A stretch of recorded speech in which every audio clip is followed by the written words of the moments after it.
There are 2 or 3 points with regard to the poverty and its impact on its relation with non-violence. Now, first of all, I would like to say that the concept of poverty is extremely confusing. You see, as has been pointed out by the learned speaker, he says that the $1 level or the $2 level for poverty estimation as used by the World Bank is not appropriate. I think it is the most appropriate concept. That is my point of view. Because for international comparisons, there is no other way by which you can compare the levels of poverty in different countries of the world. Now in India, for example, for 2004-2005, the poverty level as estimated by the World Development Indicators on the basis of the World Bank measure is 33.5%. That is the, I mean, 1/3 people in the country are below the poverty line. Now, you come to your Indian concept. In India, in 2004-2005, as per the uniform recall period, you see there are two types of estimates, uniform recall period and the mixed recall period. Now under the uniform recall period, the poverty level in 2004-2005 was 27.50% people in the country. Now this cannot be compared with 99-2000 because at that time the methodology was different. But it can be compared with 93-94. Now if you compare the poverty estimate of 2004-2005 with 1993-94, you find that there is a reduction in the poverty level. And I think I stop at this point because this is all right. There is a reduction in poverty ratio in India during this period 93-94 to 2004-2005. But please note, even in 2004-2005, after so much reduction in poverty level based on calorie concept, 30 crore people were below the poverty line at that time. This is really surprising. I mean, there is a reduction in the poverty ratio, but at the same time there is a threat, a challenge, and a great challenge for the Indian planners to reduce the poverty level. Now, so far as the relation with non-violence is concerned, I think we can go on arguing about the principles of non-violence and how it can help in poverty reduction. But one thing I want to mention here is that the government is really serious about poverty reduction in the country, and there are many programs at present going on in the country to reduce the poverty. You see your employment generation programs, they also reduce the poverty level. Now, so many points can be related with poverty, globalization, growth, etc., etc. But I think globalization has not increased poverty level in India. It is wrong to say that globalization is responsible for the increase in the poverty in the country. You see, there are fundamental issues related with poverty regarding the growth of population and the impact.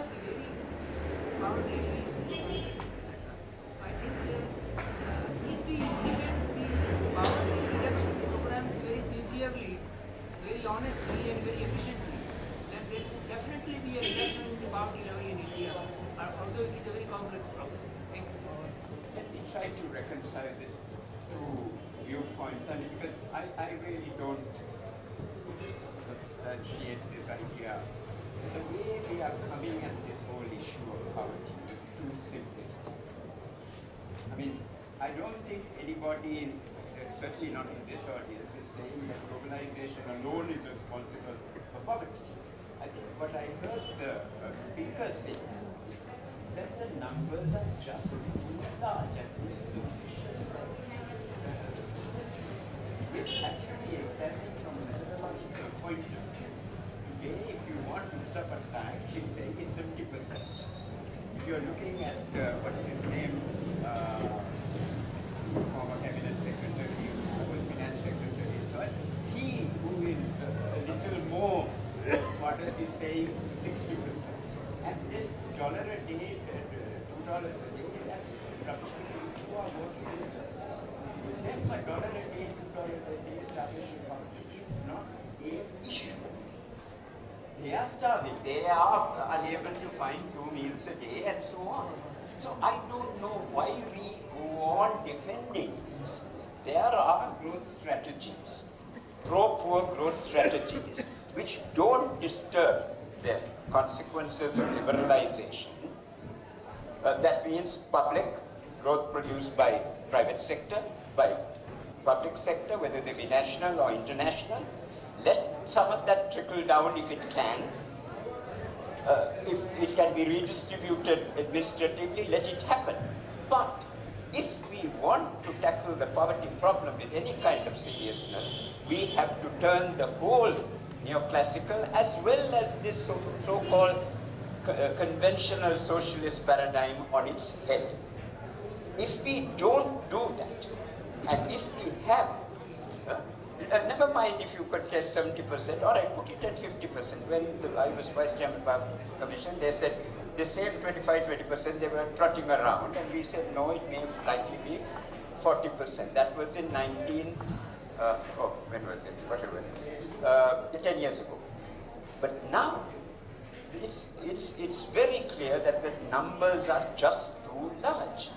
And if in a region like ours, if you had 500, 600, 700 million people, then we are in great trouble unless we really do something to do some very fundamental rethinking.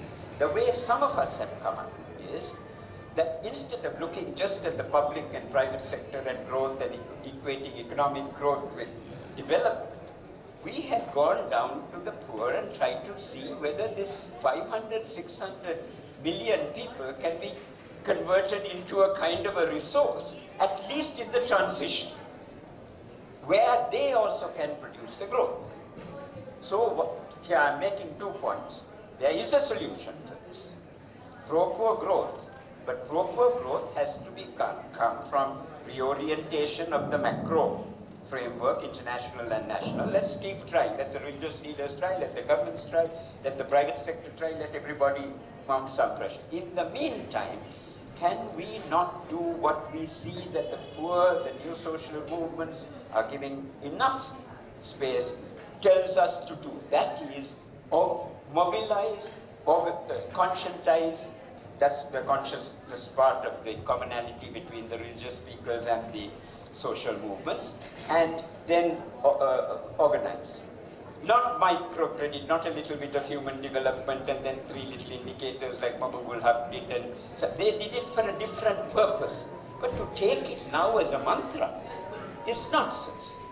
And therefore, I agree entirely, if that is the conclusion of the chair. I was not sure. You're going to show us something, I'll take it on video or something like that, then we will be able to carry this discussion forward. But this is, I wanted to put this on the table because I think this thing has gone long enough. Today, I'm just coming, if I sound a little agitated, the Sri Lanka state has bombed and killed, murdered, identified and murdered in the guerrilla group, the only civilian who was leading the negotiations. This is unacceptable. Is this where we are going to end up our country? Let's look at Pakistan. What's going on there is crazy, and yet they are exporting arms to Sri Lanka, and the Chinese are doing it from the other side. The Indians are still uncertain as to what all of these has implications for them. Our whole region is going to get destabilized. Nepal may have a little bit of a positiveness because they are going by some of the fundamentals in the UN. But that is not enough. I just want to stop there. Thank you, Professor.